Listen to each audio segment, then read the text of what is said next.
The smell of roast chicken and buttered potatoes filled the dining room. Grandma waited until everyone had served themselves, then slid a small black flash drive across my plate. Her hand trembled, eyes sharp yet clouded with worry. "Watch it alone, okay?" she whispered. The room carried on as if nothing had happened, but I felt the weight of the moment pressing down. Cold plastic, ordinary to anyone else, now held secrets capable of shattering everything I thought I knew about my family. Her gaze pleaded silently, "Protect me. Understand. Don't let them see you frightened." I started my morning like I always did, the aroma of coffee grounding me, the soft hum of the kettle filling my tiny apartment. The city outside my window was just beginning to stir, car engines muffled by the early fog. I brewed a strong cup, the bitter warmth waking me up, and sat at the kitchen counter with my laptop open. Emails piled in, deadlines looming, but my mind kept wandering back to Grandma and that flash drive. By day, I worked at a small design firm downtown.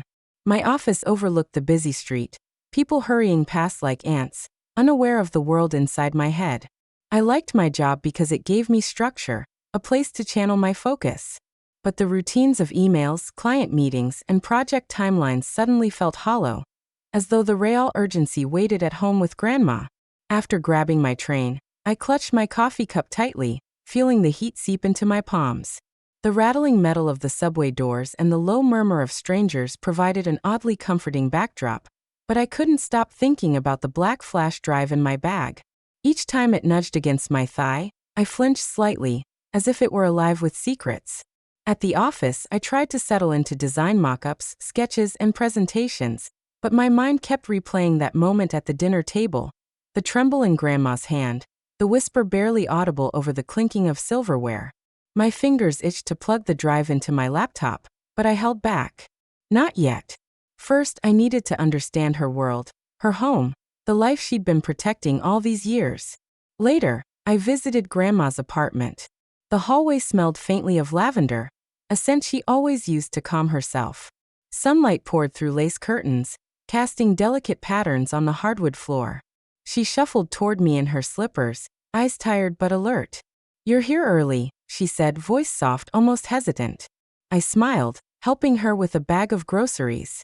As we worked together, unpacking cans and jars, I noticed the meticulous care with which she arranged everything. Each spice, each utensil, each photograph on the mantel had a place, a story, a memory. The house was more than just a living space. It was a carefully curated archive of decades of love, loss, and quiet resilience. I lingered in the kitchen, watching her stir the sauce for dinner, listening to the soft clatter of pots. In the background, a radio played an old jazz tune, the kind she and Grandpa used to enjoy on Sunday mornings. There was something grounding about these small details, a rhythm of life untouched by the greed and manipulation lurking just outside her walls.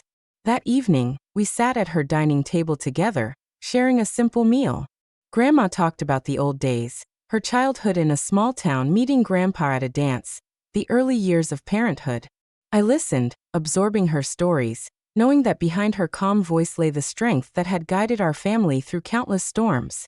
The flash drive rested in my pocket, a constant reminder of the hidden tension. I couldn't ignore it, but I also couldn't let it overshadow these moments. I realized then that understanding her, walking through her world with her, was the first step toward uncovering the truth.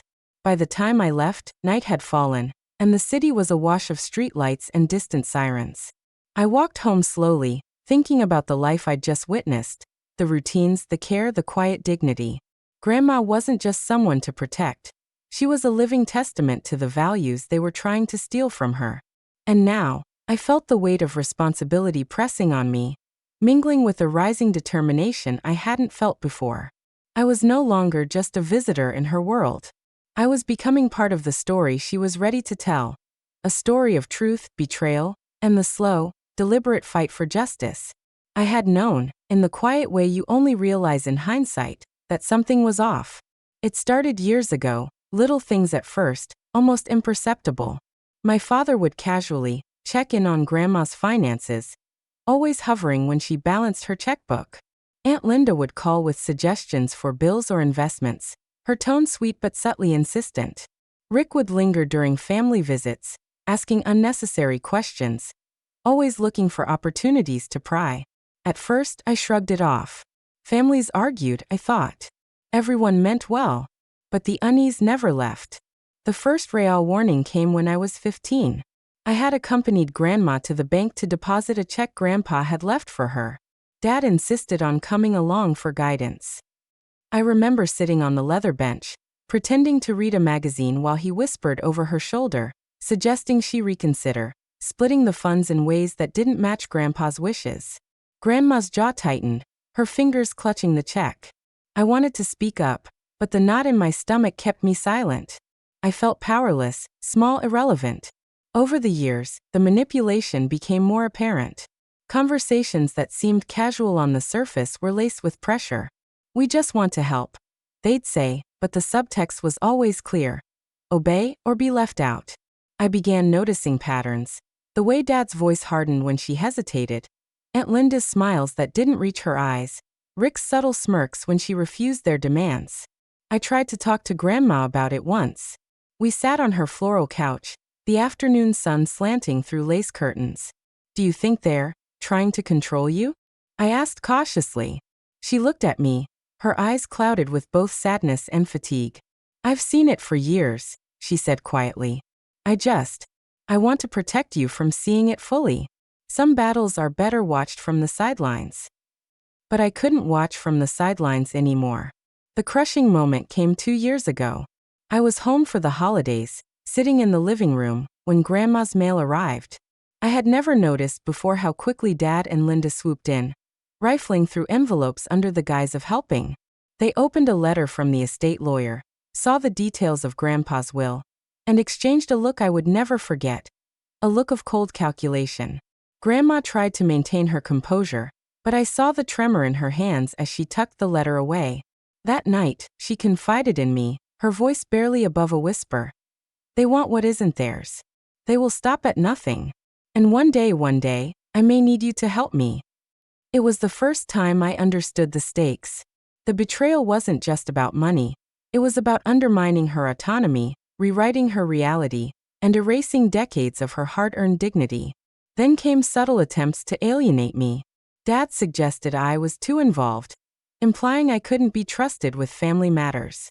Aunt Linda tried to charm me, buying small gifts and using flattery to distract from the manipulation.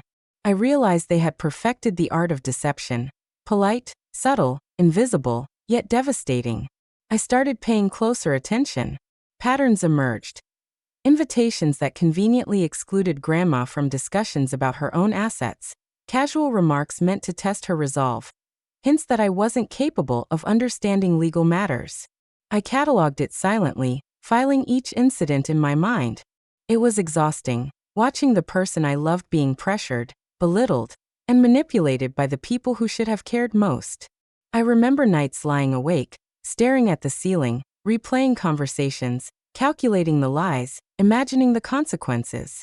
And through it all, Grandma remained strong, refusing to bend, teaching me silently the value of resilience and quiet resistance.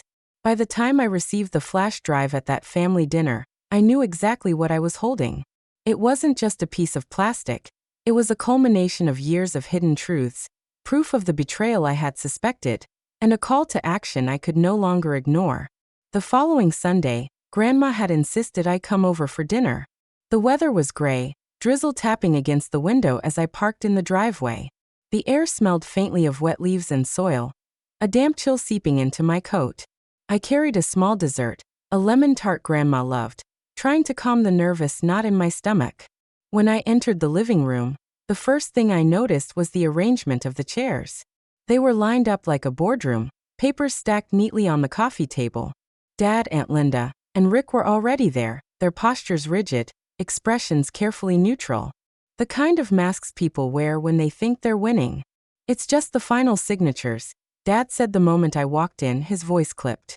We've been working with Mom to move her accounts into a trust. Grandma's hands rested on her lap, fingers intertwined, knuckles pale. Her eyes flicked to mine, a silent plea for patience, for calm. I forced a smile, setting down the dessert. Which is exactly? I asked, keeping my tone casual. With us, Rick said flatly, leaning back in his chair, arms crossed. It's safer if the money is managed collectively. I felt a twist in my stomach. The word collectively was their euphemism for control. They thought the paperwork would intimidate her, make her acquiesce. But Grandma's spine was still straight, her gaze steady, though a flicker of tension passed over her features. Throughout dinner, they tried the usual tactics: soft flattery from Aunt Linda, veiled threats from Dad, Rick's smirks when Grandma resisted their suggestions. Every word, every gesture, was designed to undermine her autonomy. I noticed the subtle shifts: Dad's shoulders stiffening when she disagreed, Aunt Linda tilting her head in faux concern, Rick's eyes darting to see if anyone else was watching. The smell of roast chicken mixed with anxiety. My hand clenched around the fork, its cool metal grounding me while my mind raced. The lemon tart sat untouched on the side, the aroma of citrus sharp in the thick tension. Grandma's lips pressed into a thin line as she signed the final page. The pen scraped softly across the paper, the only sound that truly mattered. I watched, stomach tightening, knowing the submission was forced, her freedom momentarily compromised. After dinner, as dishes were cleared, I asked gently, "Are you okay?" She met my eyes, her expression calm but weary. "I'll be fine," she said, voice low. "It's just exhausting. They'll push, and I have to hold my ground." I nodded, biting back my frustration. I knew this wasn't just about money. It was about power, control, and the subtle rewriting of our family's narrative. Later, when we were alone in the kitchen, she spoke again, her voice almost a whisper above the hum of the refrigerator. "You saw the flash drive, right?" "Yes," I said. "Good. Keep it safe. They may try to manipulate, to lie. But the truth is in your hands now.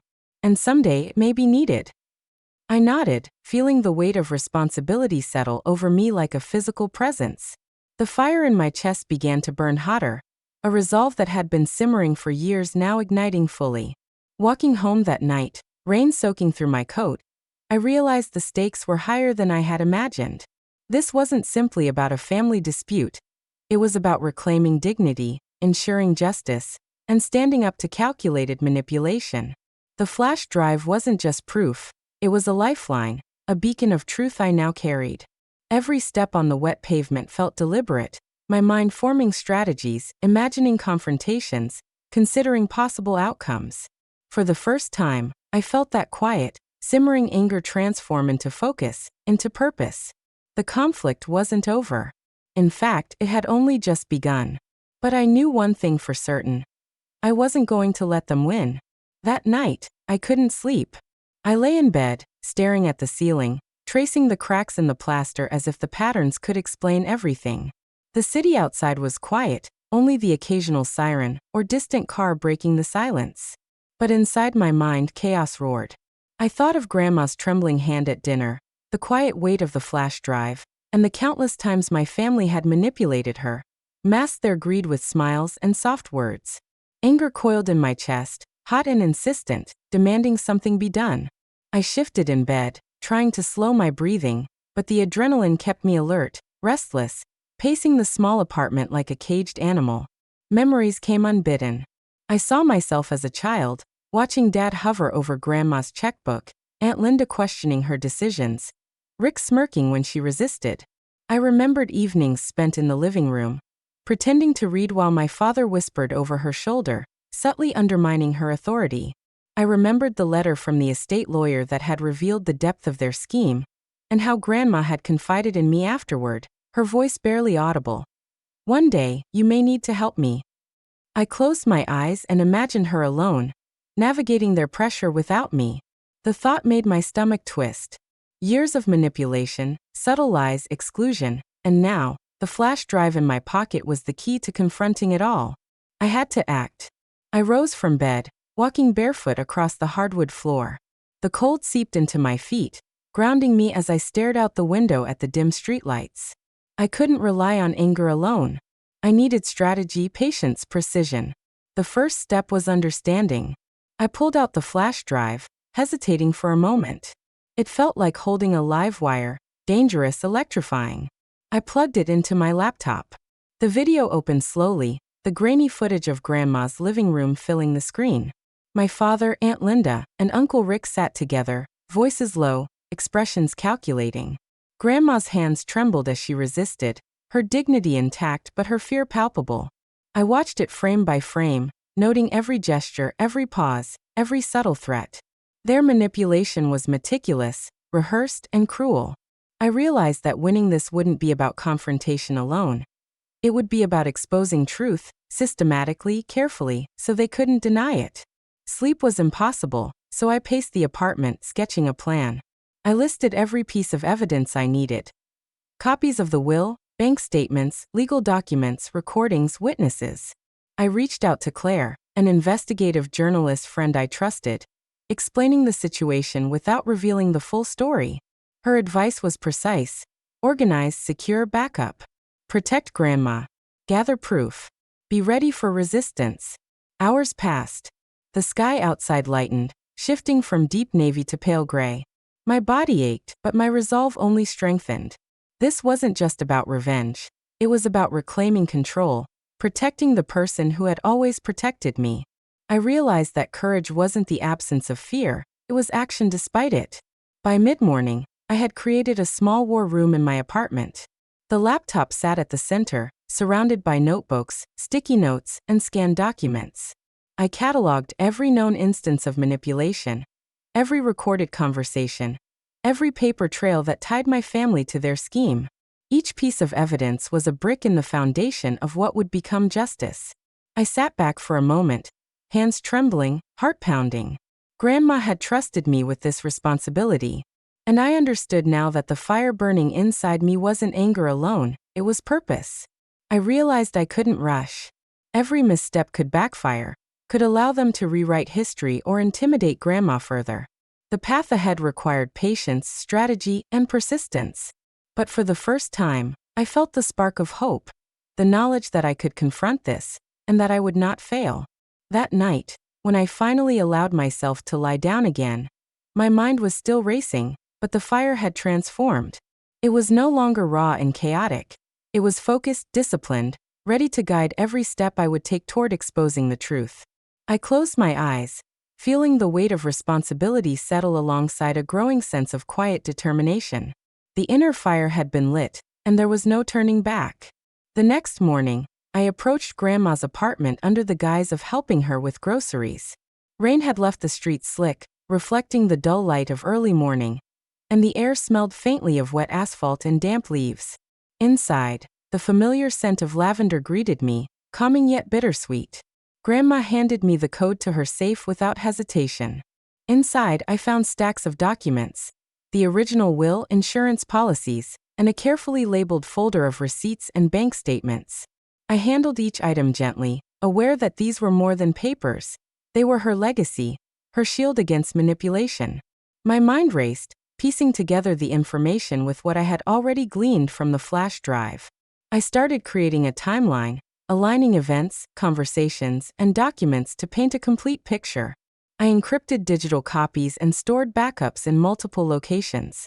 Every detail mattered. Signatures, dates, phrases that could reveal intent or highlight discrepancies.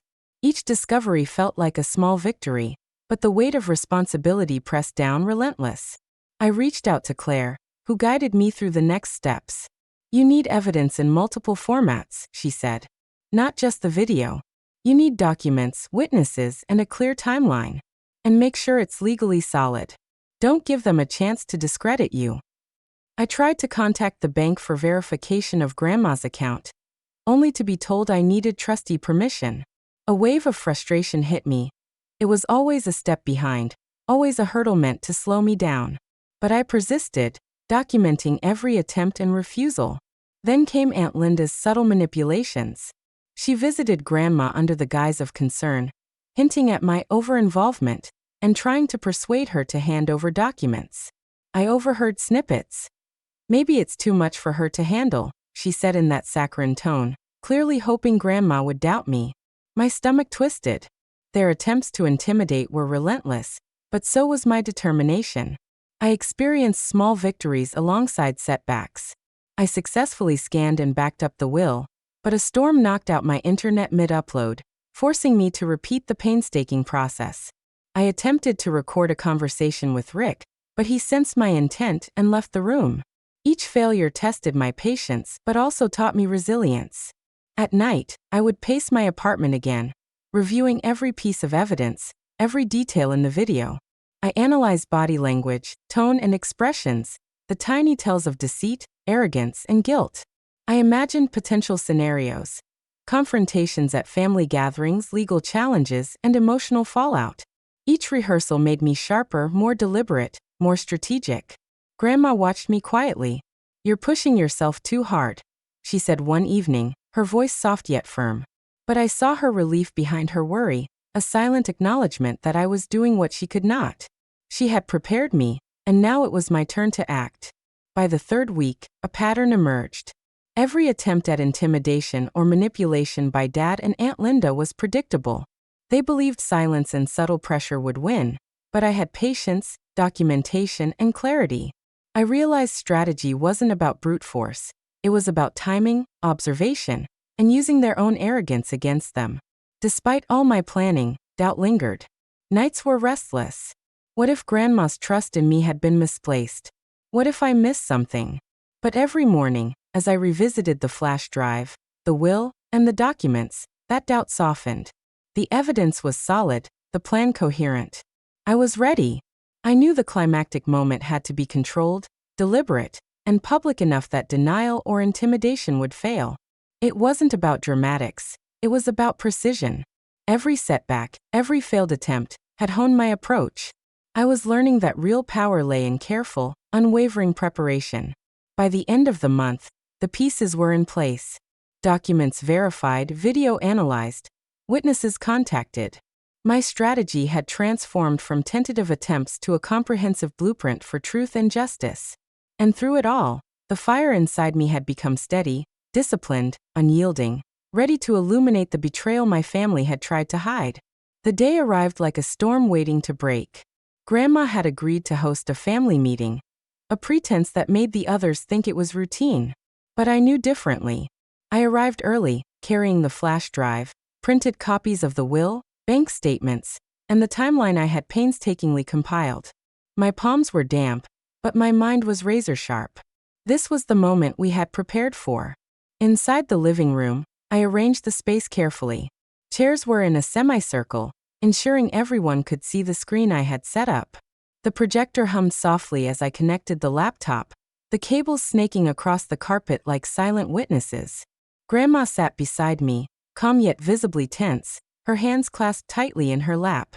She gave me a small nod, a silent reassurance that I was ready. The first to arrive was Dad. His posture was confident, his smile polite, the kind that didn't quite reach his eyes. Aunt Linda followed, glancing around with feigned curiosity, adjusting her necklace. Rick came last, leaning back in his chair, casual but alert. None of them suspected the meticulous setup waiting for them. "Thank you all for coming," I began, my voice steady despite the adrenaline pumping through me. "There's something important we need to discuss regarding Grandma's estate."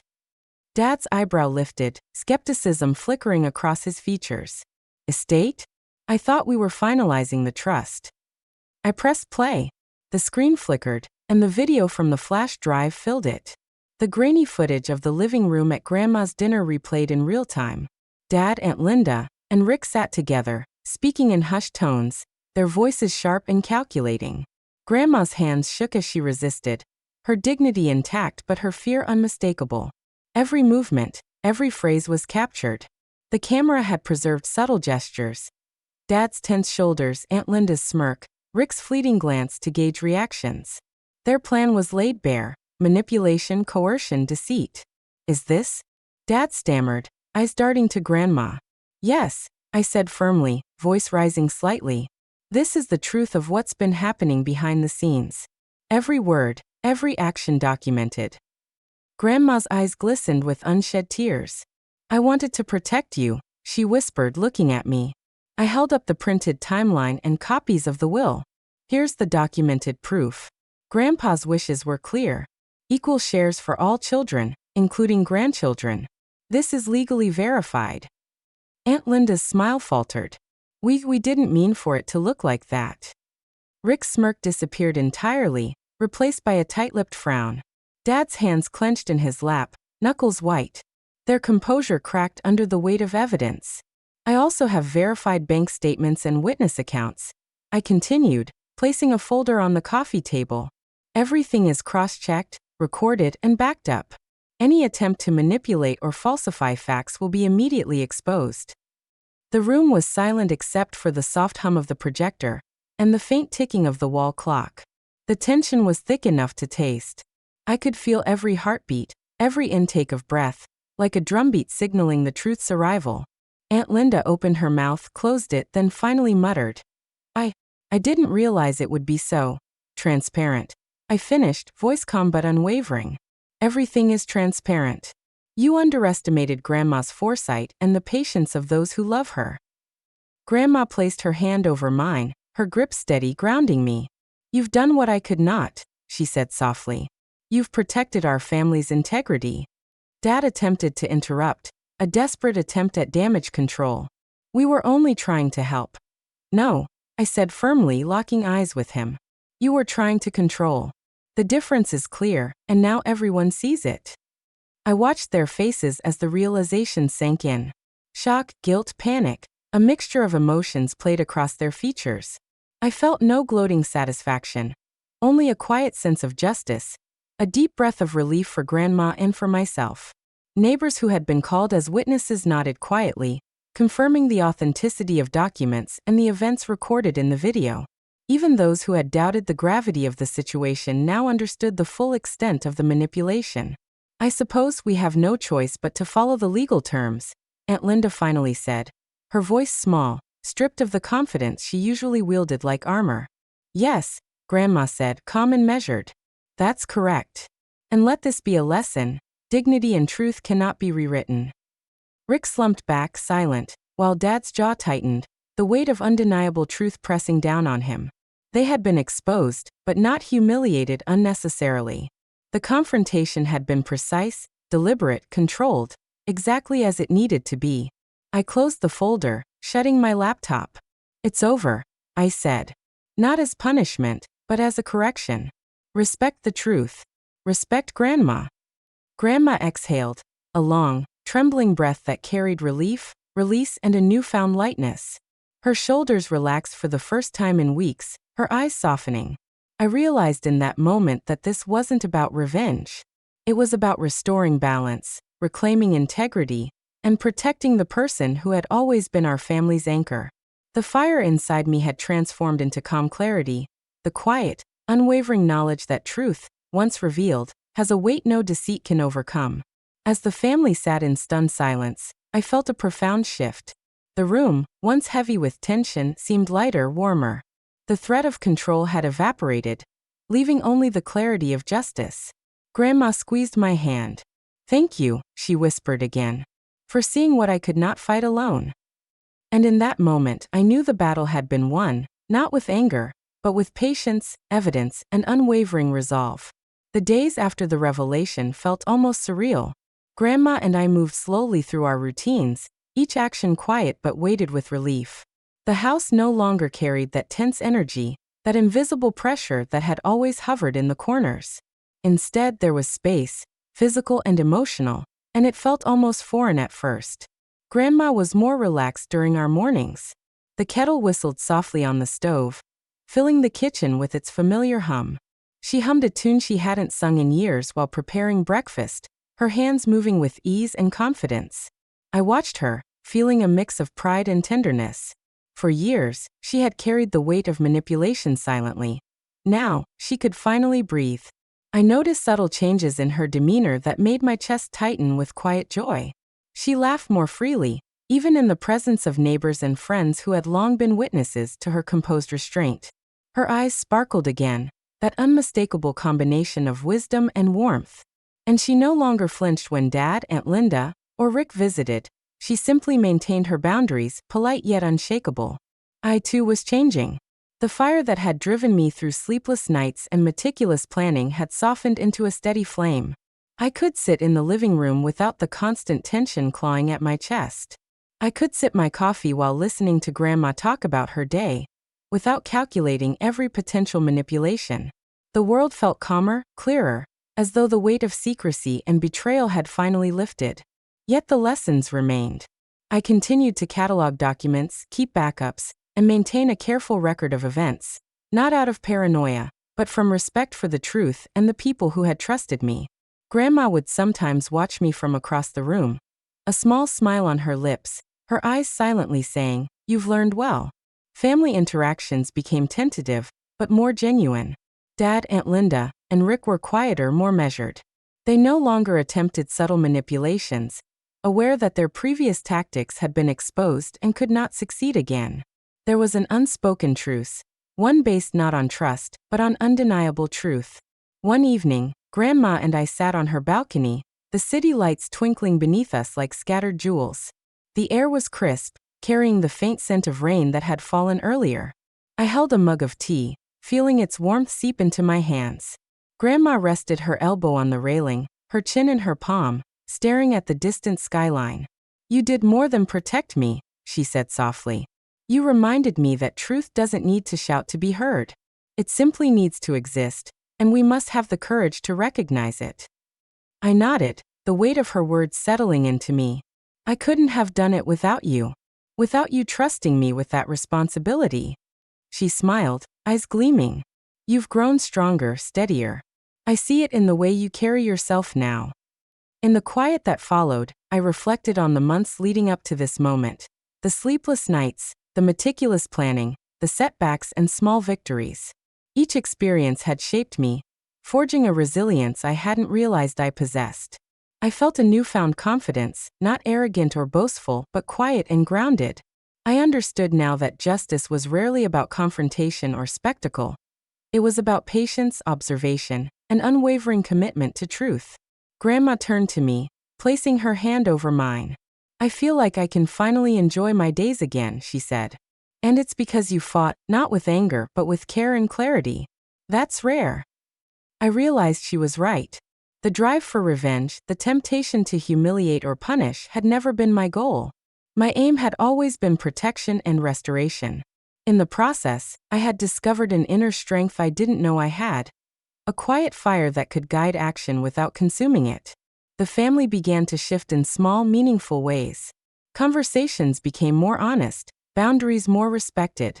I saw moments where Dad would hesitate before offering unsolicited advice, where Aunt Linda's smiles lacked their previous manipulative edge. And even Rick seemed less performative, more self-aware. It wasn't perfect, some wounds ran deep, and not every behavior changed, but the foundation of truth was now undeniable. I also began to notice my own patterns. The pacing, the sleepless nights, the obsessive reviewing of evidence. They had been necessary, but I learned to balance vigilance with rest, reflection with action. I realized the importance of quiet moments, of stepping back to observe without reacting immediately. This balance gave me clarity and prevented burnout, allowing me to act decisively when it truly mattered. Weeks turned into months. Grandma resumed hosting small gatherings, and I found myself assisting, but in a different way, supportive, patient, calm.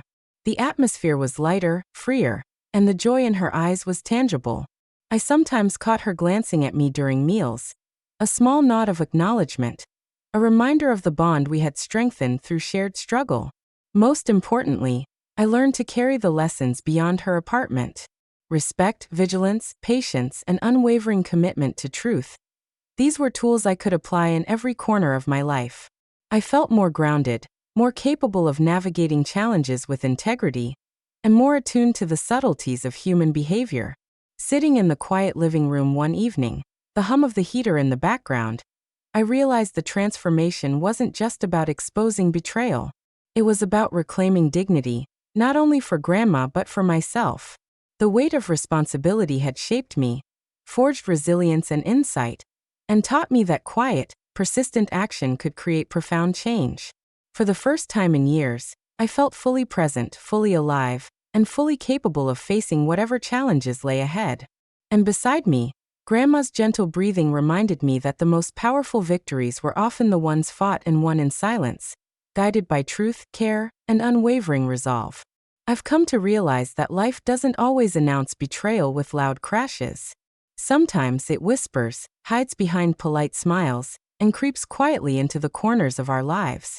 And yet, truth has a weight that cannot be denied. It waits, patient and steadfast, until someone has the courage to see it, hold it, and act. The flash drive Grandma slipped to me that night was more than evidence. It was a test of vigilance, a call to responsibility, and a symbol of trust that ran deeper than any document or photograph could capture. Holding it, I felt the years of subtle manipulation, the quiet oppression, the moments when power had been misused. And in those moments, I understood the responsibility I carried, not for vengeance, but for restoration. Walking through the aftermath, I learned that courage is rarely loud. It is the quiet fire that keeps you awake, pacing, thinking, planning, steady and unyielding. It is the patience to wait, the clarity to see through lies, and the discipline to act decisively when the time is right. Grandma had taught me this, even before I fully understood it myself. Now, when I sit with her in the morning sunlight, or listen to her hum a tune she hadn't sung in years, I see the reward of our patience and vigilance. Not the humiliation of wrongdoers, but the reclamation of dignity, the restoration of justice, the quiet triumph of truth. That, I realize, is far more powerful than any fleeting anger or retribution could ever be. Sometimes I hold the flash drive in my hand and feel its cold plastic edges, a simple object that carries a lifetime of lessons. I smile quietly, thinking of the invisible threads that connect love, trust, and responsibility. They are fragile yet unbreakable when handled with care, and I now understand the strength it takes to protect them. Life will continue to challenge us, to test our resolve in ways both large and small. But I have learned that truth, patience, and quiet courage are forces that endure. And as I walk through the world, carrying both lessons and memories, I know this. Justice does not always roar. Sometimes it whispers. And when it does, you have to be ready to listen.